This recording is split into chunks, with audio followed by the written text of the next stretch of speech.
Ini ya gambarannya. Jadi Astra Isuzu itu membawai untuk LCV-nya, sedangkan untuk CV-nya sendiri kita dipegang langsung oleh PT Isuzu Astra Motor Indonesia, membawai beberapa dealer yang ada di Indonesia.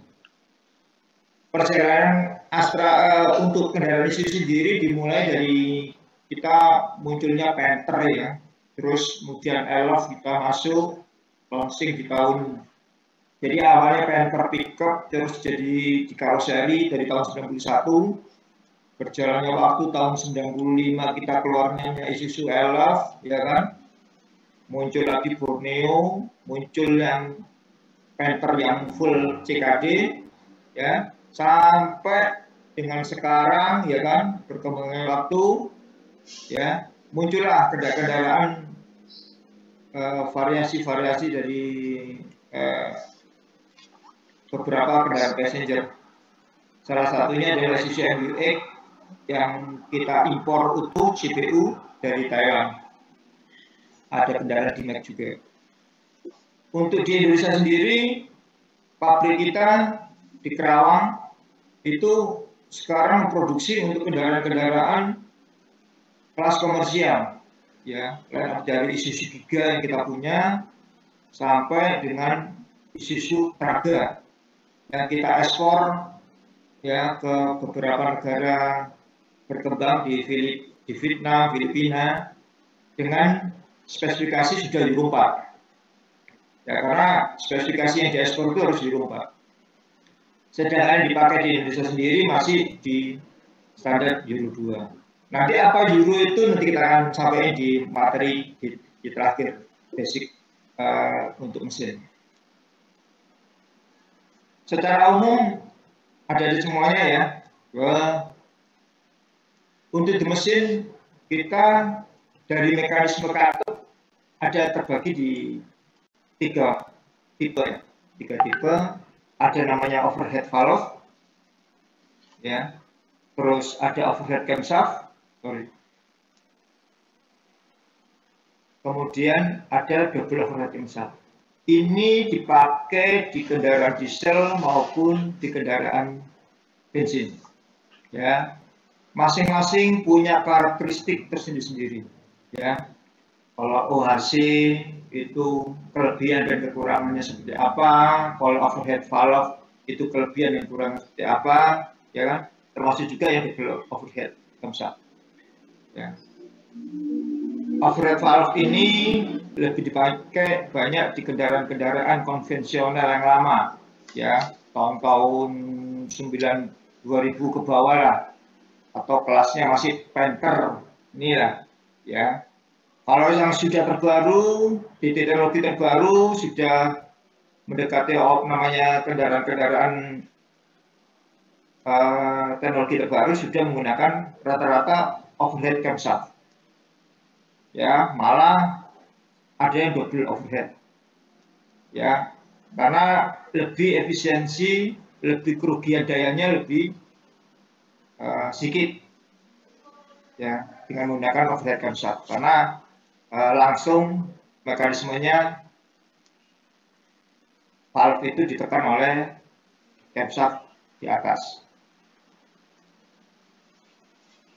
Terus ada juga untuk tipe rangka pistonnya, ya, kita di beberapa mesin ada beberapa namanya, kalau lihat spesifikasi, ada long stroke, ada square, ada short stroke. Masing-masing ini tipe ini punya kelebihan. Rata-rata untuk kendaraan berat, truk itu menggunakan tipe yang long stroke.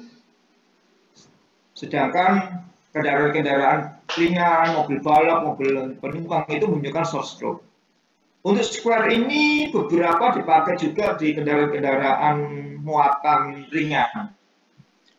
Ya, kelas pickup, kelas truk yang engkel, itu rata-rata spesifikasi square ini gunakan. Jadi teman-teman nanti bisa lihat caranya ngitungnya kayak apa sih, apa yang dimanakan long stroke, apa dengan short stroke, itu dilihatnya adalah dari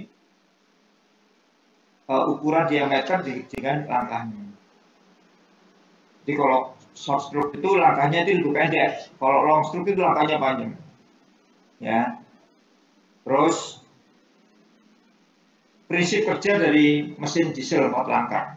Jadi mesin diesel ini sebenarnya lebih simpel kalau kita berbicara tentang perbedaan mesin bensin dengan mesin diesel. Secara prinsip mesin diesel 4 rangka sama dengan kendaraan bensin prinsipnya. Jadi ada langkah hisap, ada langkah kompresi, ada langkah tenaga, ada langkah buang. Sama prinsipnya. Namanya 4 langkah sama semua. Ya. Mungkin kita akan lihat sepintas ya. Prinsip kerja mesin. Mesin itu kok langkah hisap itu seperti apa sih Pak? Langkah kompresi seperti apa sih? Kita lihat ya animasinya ya. Kelihatan teman-teman? Ada semuanya kelihatan untuk yang makro medianya?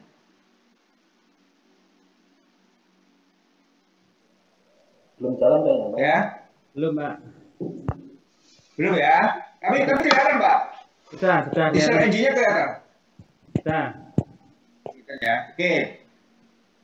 Kita bicara langkah hisap. Langkah hisap itu seperti apa sih? Nah, ini langkah hisap. Jadi piston dari bergerak ke atas, dari atas ke bawah.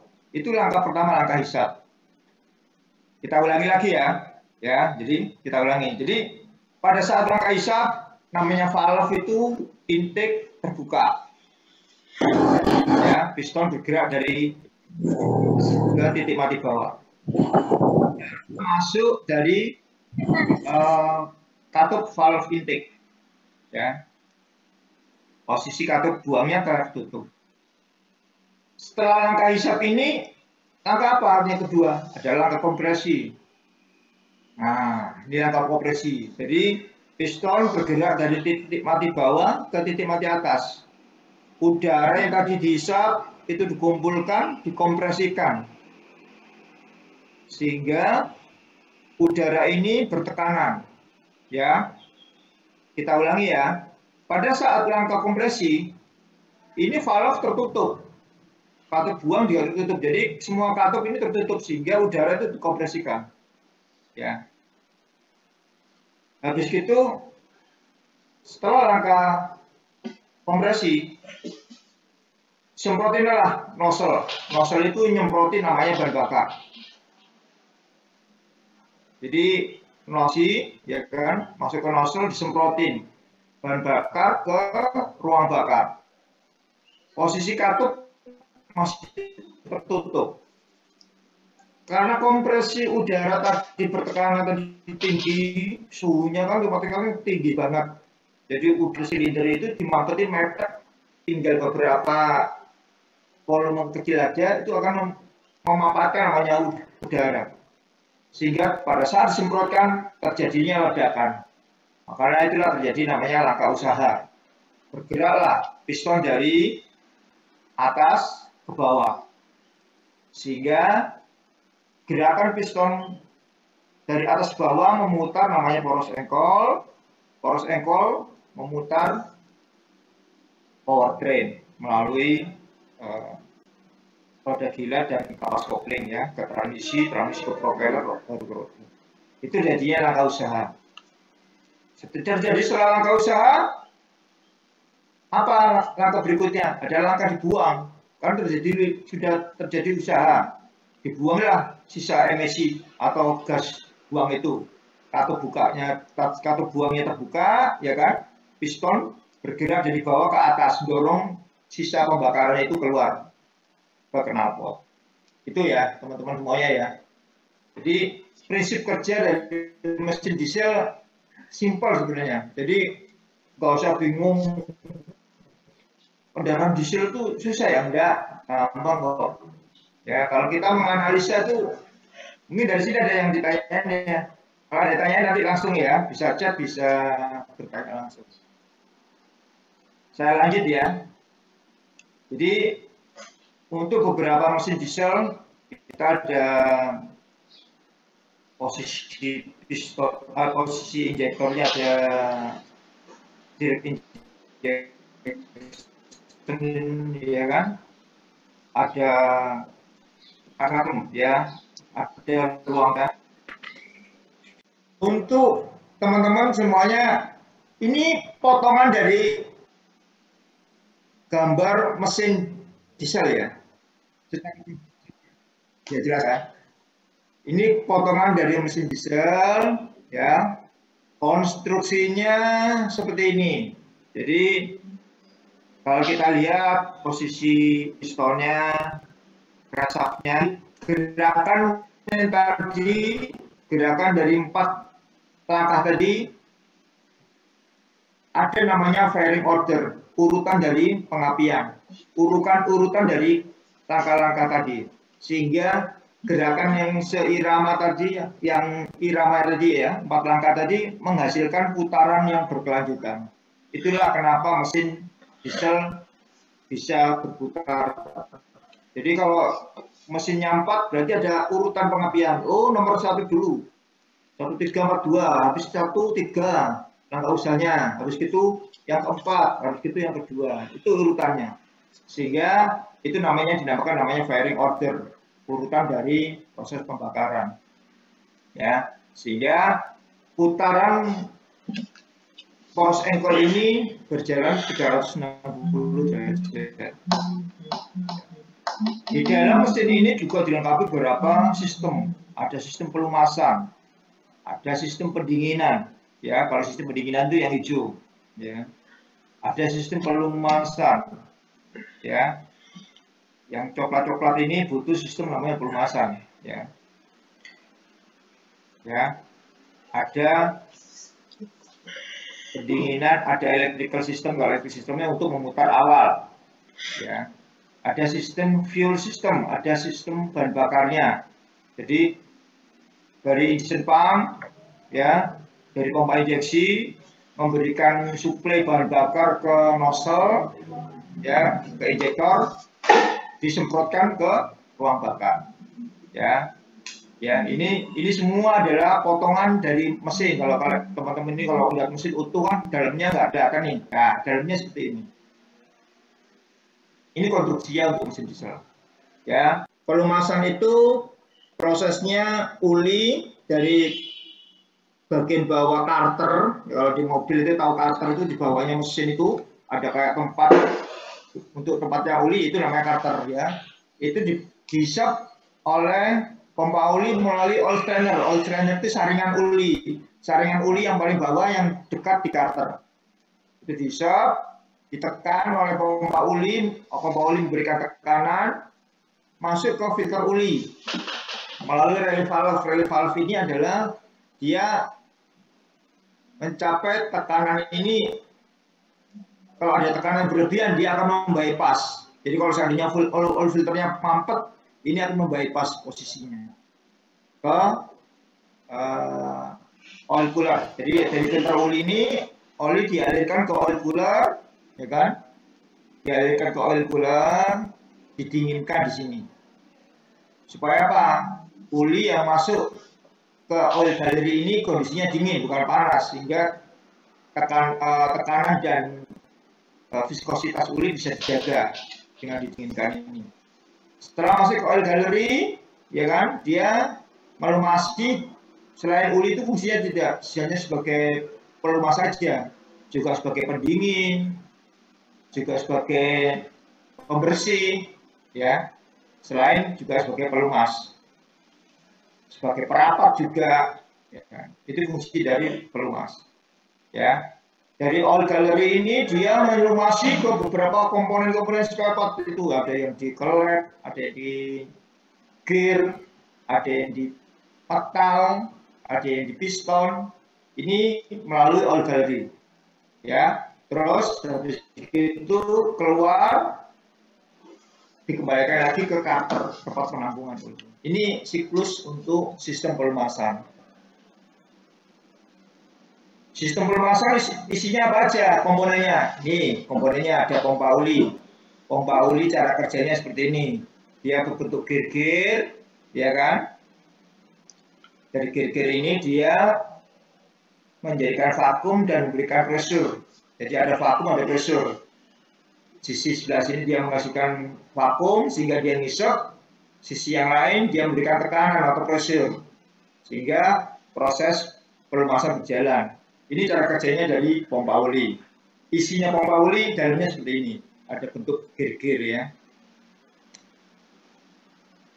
Terus komponen berikutnya dari sistem pelumasan ada namanya filter oil pan ya, tempat penampungan oli dan oil filter ya. Ini oil filter. Jadi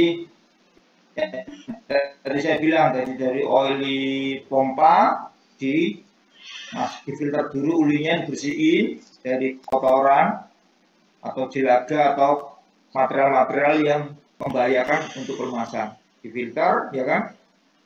Ya. Ini modelnya. Terus ada namanya oil cooler. Jadi biasanya satu kesatuan. Ada yang terpisah, ada yang satu kesatuan. Kalau kendaraan diesel rata-rata yang filter ini biasanya satu kesatuan. Tapi untuk kendaraan yang truk itu biasanya yang volume olinya banyak, biasanya berbeda, lebih besar lagi. Ini oil cooler ini biasanya kalau yang untuk kendaraan-kendaraan kelas Panther, diesel yang kecil-kecil itu bisa di satu kesatuan, didudukannya filter oli. Nah ini dia oli yang habis dari filter oli disaring itu didinginkan. Ya, ini itu didinginkan. Jadi oli yang melewati sini ini didinginkan sebelum masuk ke oil gallery. Ya. Oke, setelah sistem pelumasan sudah, saya jelasin untuk sistem pendinginan. Ya teman-teman, jadi sistem pendinginan itu di kendaraan ada di beberapa bagian. Ya, ada kipasnya sendiri, cooling fan, ya. Terus ada namanya water pump, ya. Water pump ini fungsinya adalah memompakan air yang habis didinginkan di radiator itu dimasukkan ke dalam mesin. Ya, di dalam mesin air yang sudah didinginkan ini dorong air yang habis dinginkan ruang mesin dan ruang-ruang lainnya yang ada di dalam mesin naik ya kan melalui termostat. Kalau suhu mesin masih dalam batas wajar, termostat ini akan menutup sehingga putaran air hanya berputar di sekitaran dalam mesin.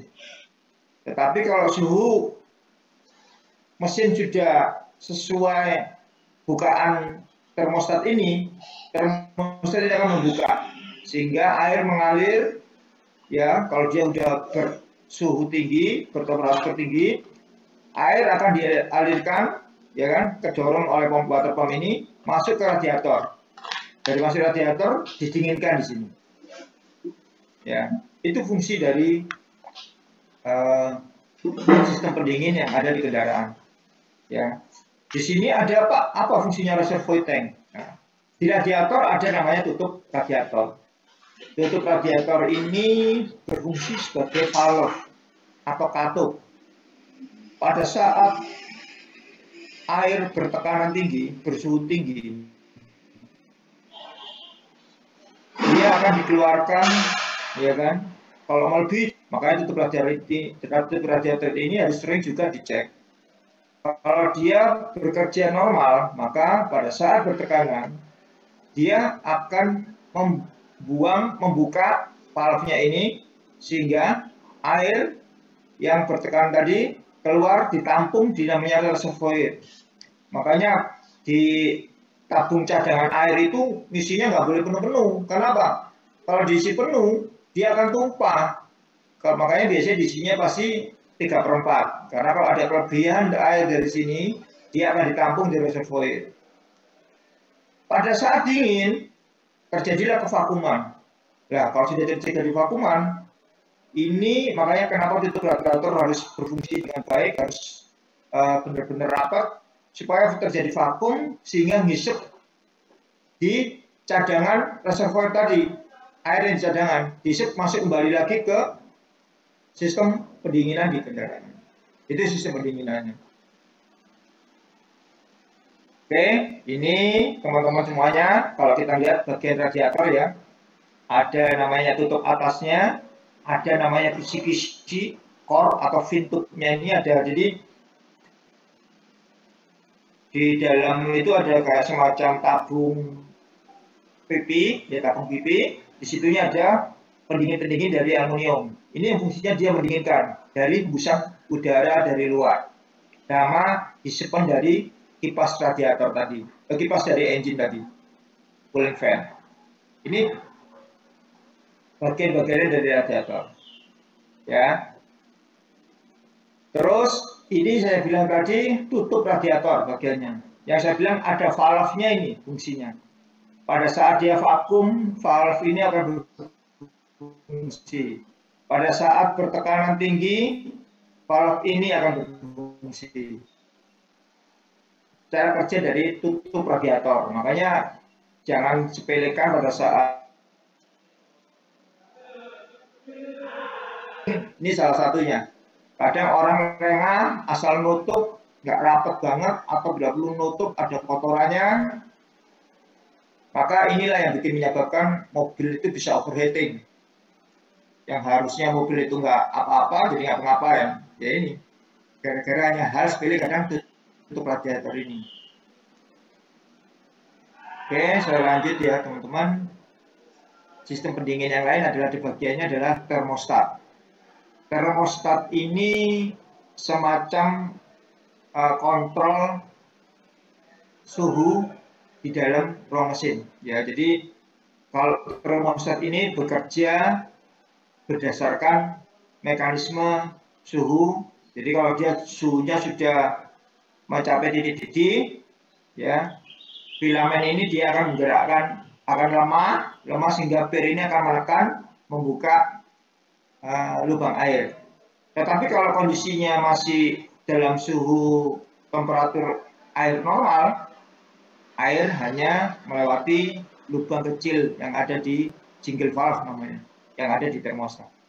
Itu teman-teman ya, untuk cara kerja dari termostat. Oke, untuk bagian lain dari kendaraan itu ada sistem udaranya. Jadi udara itu kita perlu bersih. Jadi kalau masuk ke dalam ruang mesin itu udaranya harus bersih. Kalau ada berdebu maka dia akan mengikis dinding-dinding dari inner dan pistonnya sehingga bikin cepat aus, namanya rim piston. Makanya kenapa kalau daerah-daerah yang berdebu itu kalau nggak sering-sering kita bersih namanya filter udaranya ini, maka akan banyak istilahnya orang bilang mesinnya ngobos ya, karena ngobos itu ring pistonnya dan cleanernya aus. Kenapa aus? Ya sama dengan kalau teman-teman ngasih amplas di dalamnya. Amplas kan isinya kayak seperti pasir, ya kan? Jadi kalau pas ada debu kecil-kecil masuk ke ruang silinder karena nggak bisa difilter, ya akhirnya cepat rusak.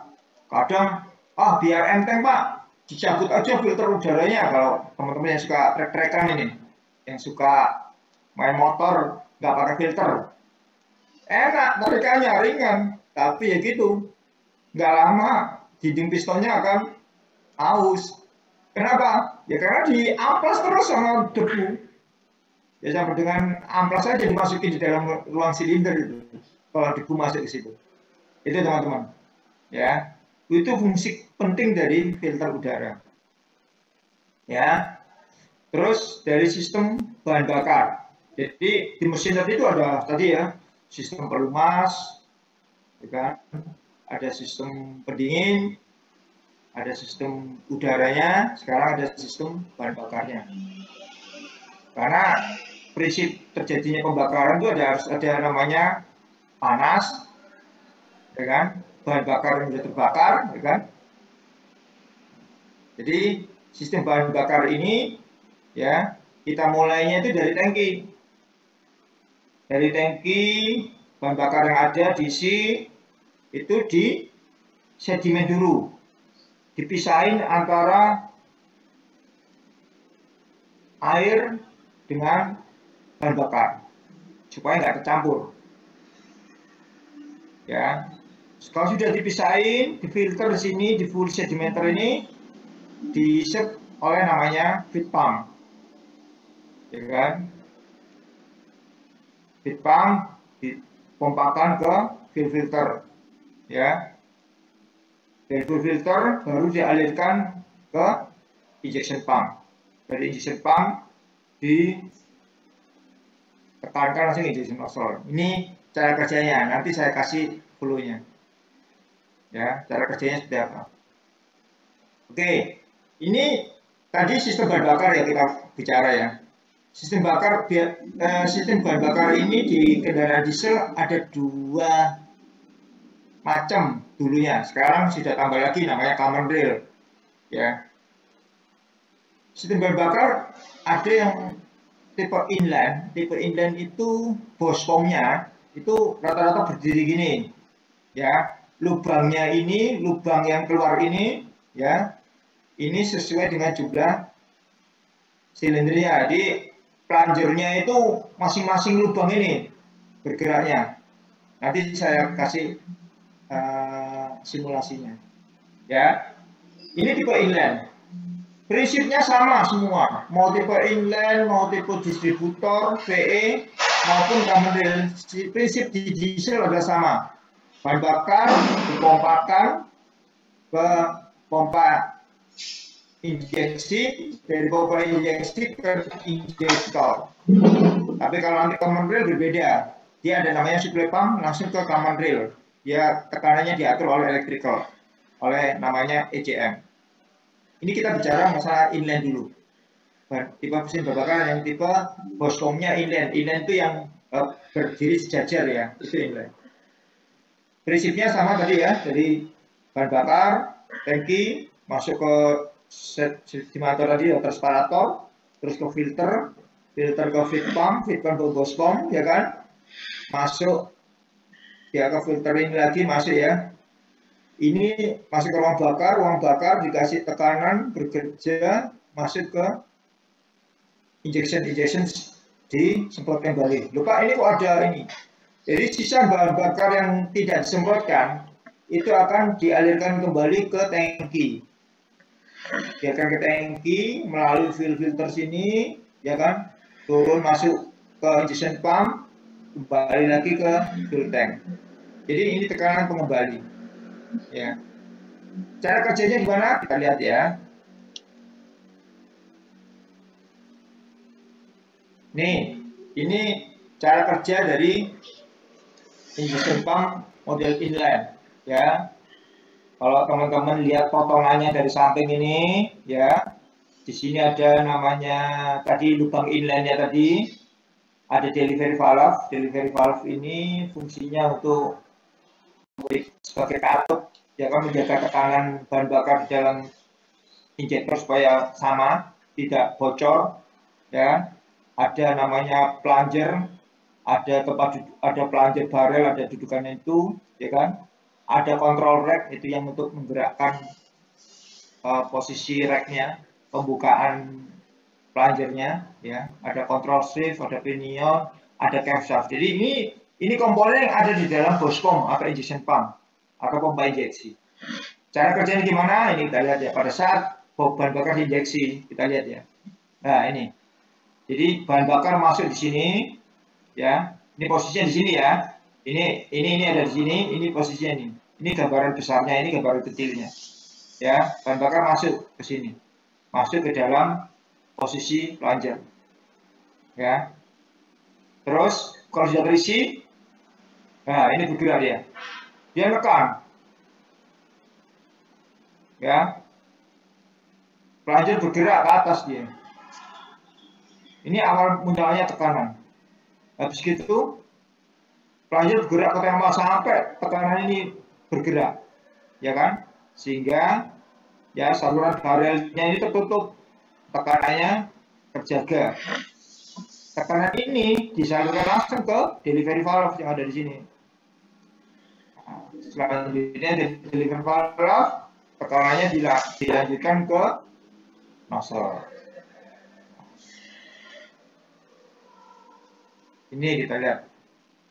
Setelah plunger turun ke bawah, ya kan? Nah, ini proses pembakarannya. Ya, ini terus-menerus itulah cara kerjanya untuk tipe injection pump yang model inline. Jadi kenapa kok bisa ada muncul tekanan, namanya itu pompa injeksi, pompa untuk injeksinya. Jadi memberikan tekanan pada berikan bahan bakar ke injektor. Iya teman-teman ya. Oke, saya close dulu. Saya lanjut ya. Untuk komponen kedua adalah fuel filter. Tadi sudah saya sebutin, jadi di fuel filter itu ada saringan elemen, ya. Terus di situ itu ada lagi juga adalah valve untuk menjaga tekanan dari bahan bakar yang ada. Ada beberapa yang model filter solar sudah termasuk premium pump, jadi ada pompanya, termasuk juga ada namanya aspirator, ada yang sendiri-sendiri. Jadi ada macam-macam, teman-teman ya.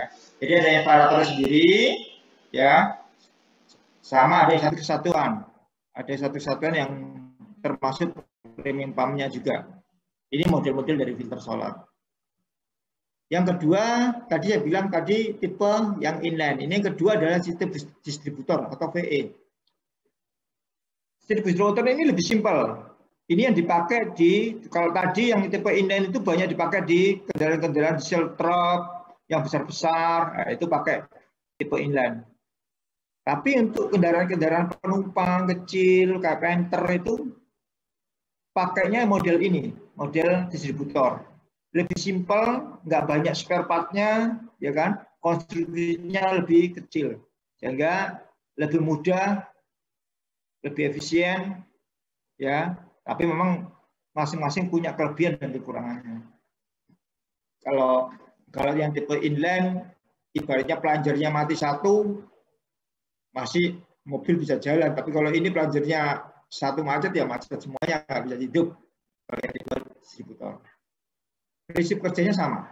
Prinsip kerjanya sama, ya, dari bahan bakar, ya, ke filter ke injection pump, dari injection pump ke nozzle. Sama, prinsip kerjanya sama semua. Cuma yang membedakan adalah tipe modelnya.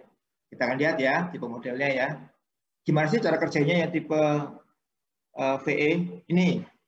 Ya, kalau tadi ada 6 silinder, berarti ada 6 plunger. Ada 6 plunger, ya kan? Kalau yang tipe VE, ini cuma tube satu. Tapi dia memutar. Dia nanti ada lubang delivery valve ini sesuai dengan jumlah silindernya. Ini dia yang akan mengalirkan bahan bakar itu ke injektor. Jadi kalau ada silinder, ini ada 4 lubang, 4 delivery valve. Tapi namanya plungernya itu, ya, ini konstruksinya.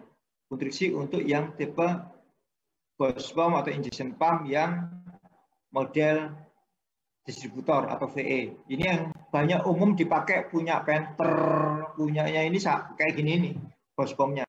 Ya, ada beberapa komponen, ya, ada timernya, ada plungernya, ada magnetic valve-nya. Magnetic valve ini berfungsi dia buka nutupnya aliran bahan bakar dari kunci kontak biasanya magnetic valve ini. Dia yang masih matiin mesin bakar ya magnetic valve ini, solenoid kalau orang bilang. Ya, ada pompanya, pompa bahan bakarnya, ada timernya ya. Ini waktu untuk, oh ini butuh bahan bakar banyak, butuh kecil, ini dari timer ini. Kita lihat simulasinya ya pada saat start ya, bahan bakar ya.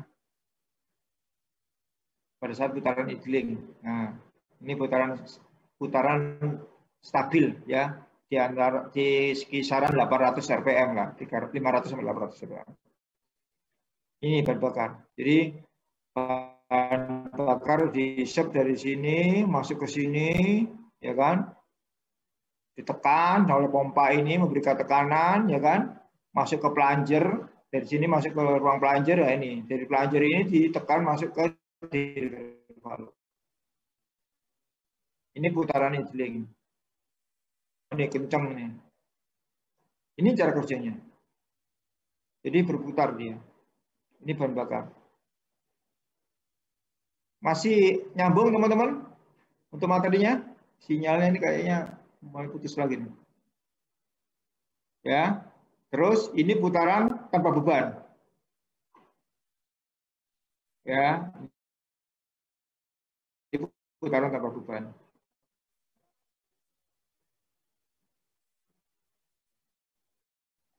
Oke. Ini yang untuk tipe sistem Bosch-Pump PE atau distributor. Ya, Bosch-Pump Panther atau engine Panther dibedah ini kayak gini modelnya, konstruksinya. Ya, feed pump ini tadi yang bilang dari valve ini di sini ini ada 4G, ya kan? Ini plungernya, solar masuk. Ini yang untuk nyetel berapa banyak bahan bakar yang perlu disemprotkan. Ya, ini gambarannya. Ini alurnya tadi saya bilang yang tipe distributor. Ya, ini cara kerjanya tadi. Ya, diagramnya teman-teman semuanya.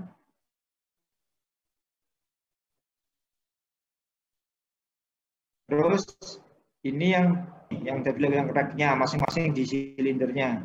Kalau tadi tipe distributor ininya cuma satu, ini masing-masing silinder karena dia diputar oleh ada poros camshaft tadi yang ada di dalam Bosch-Pump. Ini kalau yang tipe pompa injeksi VP44 ini kombinasi ya, tapi ini dipakai Isuzu nggak banyak, hanya beberapa saat aja, karena setelah ini muncullah namanya common rail sejarahnya. Ya, ini pompa injeksi yang menggunakan kombinasi timernya itu elektronik, sudah menggunakan elektronik. Ada pompa tekanannya juga menggunakan elektronik, sama timernya juga menggunakan elektronik. Tapi untuk yang lainnya tetap penginjeksiannya menggunakan mekanisme sama, pakai plunger. Ya, pakai plunger. Hanya pengaturan bahan bakarnya dikontrol oleh elektronik. Ini tipe yang pakai di sistemnya sama ya tadi ya, kontrolnya untuk yang VP00 yang pakai kombinasi elektronik ya. Dia hanya kontrolnya aja, ada namanya engine control unit atau ECM-nya. Ya, ini yang sudah digunakan elektronik, tapi menggunakan tipe Bosch-Pump masih belum common rail. Ini yang belum common rail. Ini pompa suplainya, cara kerjanya pompa suplai. Ini potongan dari namanya nozzle atau injektor. Kalau teman-teman ada injektor, inilah gambaran dalamnya injektor itu seperti ini. Jadi apa bahan bakar yang harus masuk ke sini ini karena dia semprotannya harus bagus. Ya. Pada saat nyemprot benar kabut, tidak anggotanya itu kotor, harus benar kabut. Supaya apa? Kalau benar kabut itu pembakarannya lebih sempurna. Karena tidak menggunakan api. Beda sama bensin. Kalau bensin kan dipercikin oleh api busi. Ya, kalau diesel dia dari kabutannya ini. Kalau dikabut akan terjadi ledakan yang lebih sempurna pembakarannya. Kenapa? Karena udaranya sudah bertekanan panas, disemprotin namanya bahan bakar, langsung kebakar. Itu yang terjadi ledakan. Ya, ini saya bilang tadi tentang common rail. Kendaraan yang sekarang nanti Euro 4 ya, atau minimal sudah Euro 2 ke atas yang sudah Euro 3 ya. Itu jadi Euro 3 sampai Euro 4 itu sudah menggunakan sistem common rail. Jadi kendaraan yang menggunakan common rail itu standarisasi emisinya itu minimal Euro 3. Ya. Kalau di Isuzu dipakai di mana Pak common rail ini? Kita sudah pakai di Isuzu Giga, Isuzu MUX, Isuzu D-Max, dan Isuzu Traga yang ekspor. Dan juga kita sudah jalan juga Isuzu yang untuk elf, tapi untuk yang common rail kita sudah siap. Jadi kalau nanti pun kita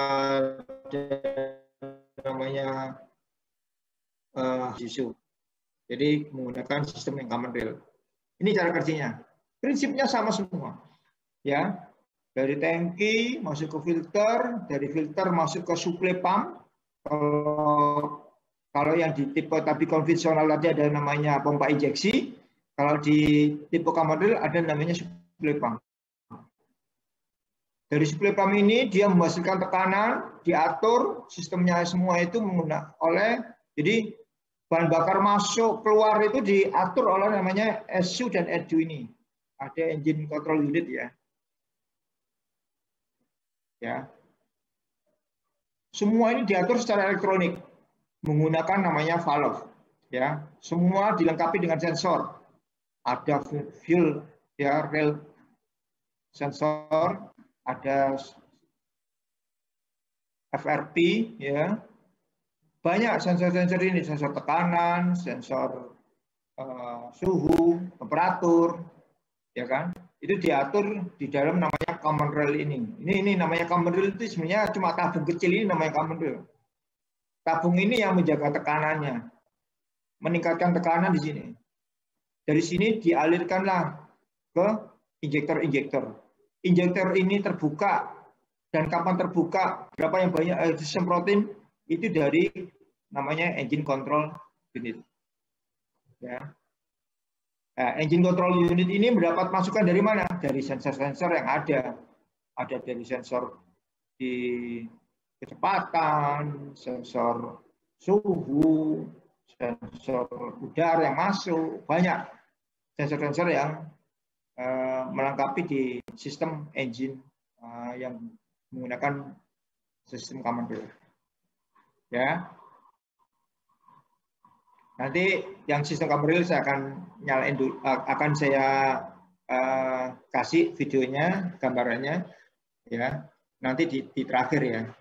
Kita bahas tentang common rail dulu ini. Ini teknologi terbaru yang teman-teman mungkin SMK ini kalau sudah terbiasa diesel engine itu engine yang biasa.